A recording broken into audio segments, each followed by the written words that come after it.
안녕하세요. 평택 지제역 방송국입니다.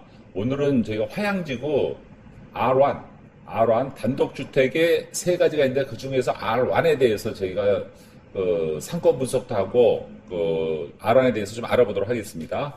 목차는 이제 화양신도시가 어떤 곳인가, 그리고 화양신도시의 R1에 대한 지구 단위 계획이 어떤가, 그리고 R1이 총 10개 구역인데 그중 9개 권역에 R1이 있습니다. 그래서 그 현장별로 구역별 분석을 하고 이런 건물을 어떻게 건물 짓는 게 좋을 건가, 그래서 예상 건물 디자인을 저희가 좀 안내해드리고 결론을 내리도록 하겠습니다. 자, 화양신도시는 제가 누누이 강조했지만 이 평택의 서평택의 그 신도시가 들어서는 거예요. 화양지구. 아파트 한 2만 세대가 들어서는 곳에 위치되어 있다 말씀을 드리고, 인구는 한 5만 명 정도가 사는 곳이 되는 겁니다. 그리고 화양신도시를 보면은 이 평택항 주변에 많이 발전이 많이 되고 있어요. 그리고 안정역이 들어와 있기 때문에 그곳에 주거용지, 상업용지, 기반시설용지, 평택시청의 안중출장소, 안중구가 될 겁니다. 안중구청이 들어서고, 그 다음에 병원이 들어서고, 아파트가 2만 여 세대, 5만 명이 상주하는 신도시가 형성되는 겁니다.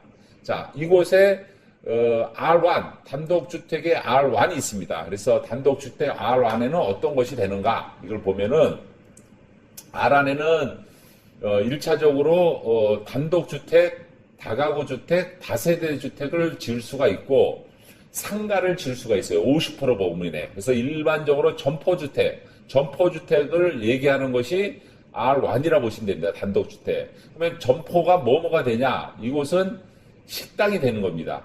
술을 팔 수 있는 식당.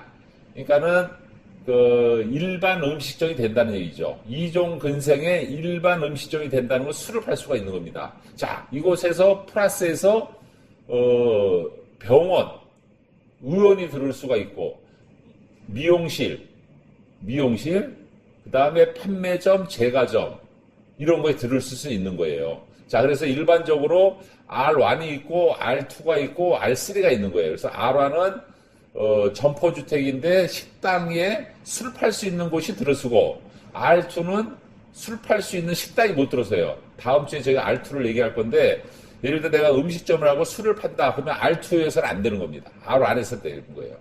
자, 그래서 R1에서는 술 팔 수 있는 음식점이 되고 50%까지는 근생을 지을 수가 있다.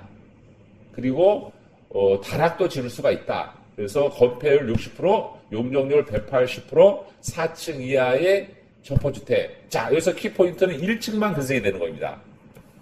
지제역은 2층까지 근생이 되고, 이 화양신도시는 1층만 상가가 되는 거예요. 고덕이랑 비슷한 거죠.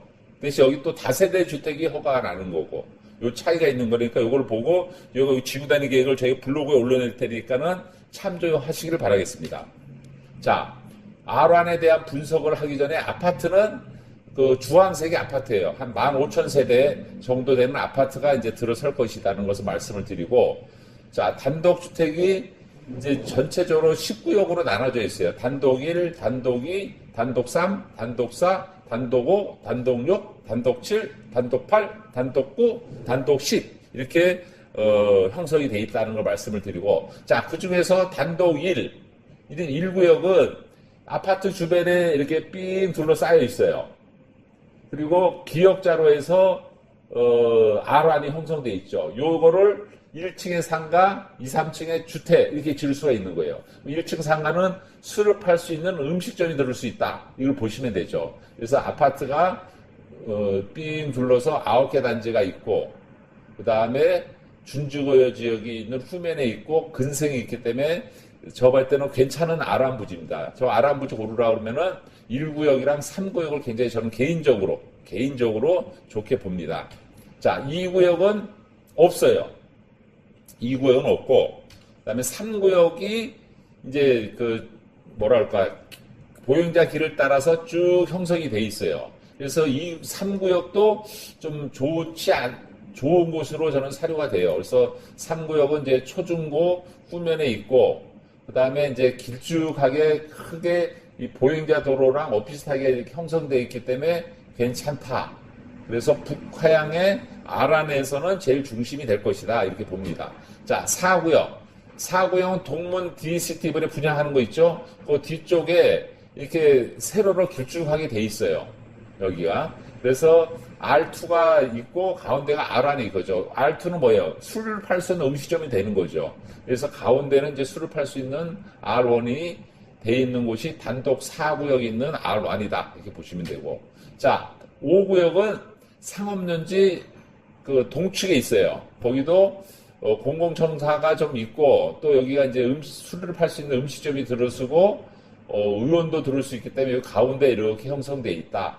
그리고 주변에 공원도 있기 때문에 공원 산책한 분들이 와서 음식도 먹고 간단하게 뭐 호프나 들 수 있는 곳이 들을 수가 있는 것이 5구역이다. 자, 6구역. 6구역은 이제 그 세 개 아파트 단지 후면에 있고 그다음에 근생이 밑에 있고 이렇게 있어요. 그래서 그 상권 유입이 좋고 이제 고등학교도 인근에 있고 그래서 뭐 나름대로 6구역은 괜찮다 말씀을 드리고 자 7구역 7구역이 아루안에 굉장히 많이 있어요. 7구역 그래서 이번에 대형 프리지오에서 이제 850세일 때 분양하고 있는데 그 밑에 있는 곳인데 이 아루안이 굉장히 많아요. 그래서 아란이 많고 그 왼쪽엔 또 준주거 용지가 인접돼 있고 준주거 용지는 많은 게 들어서지 않습니까?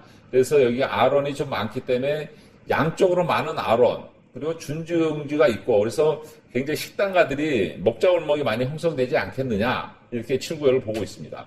자 8구역은 많지 않아요. 조그맣게 있습니다. 8구역 그다음에 이제 9구역 10구역 이제 9구역은 남측에 이제 좀 이렇게 형성돼 있어요. 9구역이랑 10구역은 10구역도 바로 옆에 있고 그래서 9구역 최남단에 이제 아론이 형성돼 있다 이렇게 설명을 드립니다. 자, 그러면 이런 건물을 내가 가지고 있다 아니면 내가 땅을 사서 건물을 지어야 되겠다 어떻게 지어야 되느냐? 저희가 나름대로 분석한 결과 굉장히 좋은 디자인이에요.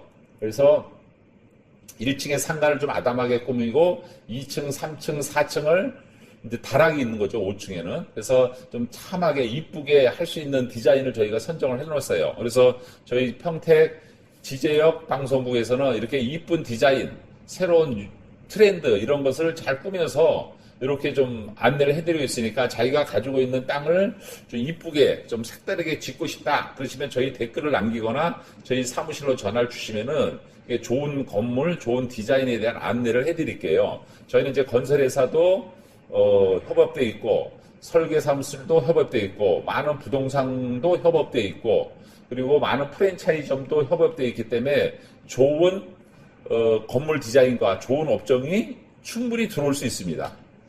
이것도 좀 이쁘지 않습니까? 색다르고 그래서 좀 이쁜 디자인이 감암돼 있는 아론이 좀 화양 신도시에 많이 유치가 되고 건물이 지어졌으면 좋겠습니다. 자, 그래서 결론. 자, R1을 가지고 있는 분들은 어떤 것이 가능한가가 중요해요. 학원은 안 됩니다. 부동산 사무실도 안 돼요. 1층만 됩니다. 다중주택이 안 돼요. 도시형 주택도 안 됩니다. 주차 대수가 중요해요. 그래서 이런 걸 잘 감안해서 내 R1 건물을 잘 디자인을 하시기 바랍니다. 두 번째, 신도시 단독주택 R1은 노후 대비에 좋아요. 내가 살고 밑에 상가 세 받고 투룸이나 3룸에서 월세를 받고 이게 굉장히 중요하다. 그렇기 때문에 노후를 대비하시는 분들은 땅을 사시거나 아니면 가지고 있는 분은 잘 임대가 잘 나오게끔 설계를 하고 건축하면 좋다 말씀드립니다. 자, 세 번째. 주택의 경우는 레이아웃이 중요해요. 상가도 마찬가지고 상가도 장사하는 입장에서 설계를 떠야 되고 주택도 내가 사는 입장에서 주방 레이아웃 그다음에 그 거실 레이아웃 그다음에 출입 동선 레이아웃이 중요해요. 잘 참조하기 바랍니다. 네 번째, 상가의 경우는 미리 업종을 고려하여 설계를 짜야 합니다. 상가의 경우 내가 이 상가에는 뭐 치킨이 들어온다 아니면은 뭐 베이커리가 들어온다 커피숍이 들어온다 이걸 고려하면서 설계를 짜야 된다는 것이 중요합니다. 자, 다섯 번째, 자 공사비를 좀 적게 쓰겠다, 아니면 효율적으로 쓰겠다면 설계가 중요해요. 설계를 할 때부터 공사비가 절약되는 설계를 해야 되는 거예요. 그래야지 시공사도 요즘에 뭐 상가 짓는데도 뭐 평당 500만 원, 뭐 550만 원씩 달라고 그래요. 근데 저희는 처음에 설계를 할 때 레이아웃이나 가성비를 좋게 설계할 때는 상가도 400만 원대 설계를 해서 공사를 할 수가 있어요. 근데 이거를 다른 데 주면 500만 원 이상 줘야 됩니다. 그러니까 설계 레이아웃이 중요하고 공사할 때 공사비를 고려한 설계를 해야 된다는 것이 중요한 걸 말씀을 드리고, 여섯 번째는 전문가를 통하여 리스크를 대비해야 됩니다. 전문가를 통해 세가 안 나간다, 이걸 생각하면서 이 설계를 떠야 된다고 말씀을 드리는 거죠, 저희는. 그래서 제가 말씀을 드린 겁니다. 자, 일곱 번째, 남들과 차별되는 이쁜 건물, 코스가 낮추고 밸류가 높이는 건물을 지어야 됩니다. 그래서 소비자는 임차인이고 건물을 비싸게 매입하는 사람이라는 것을 명심하시고 여러분들이 가지고 있는 아람부지를 잘 레이아웃을 해서 디자인을 잡길 바라겠습니다. 그래서 저희 평택 지제협방송국은 요즘에 뜨거운 하향지구에 대해서 점포주택, R1에 대해서 살펴보고 지속적으로 좋은 정보를 여러분들한테 안내드리려고 하니 여러분들은 저희에게 힘이 되도록 구독, 좋아요, 알림 설정 부탁드리겠습니다. 감사합니다. 좋은 하루 되십시오.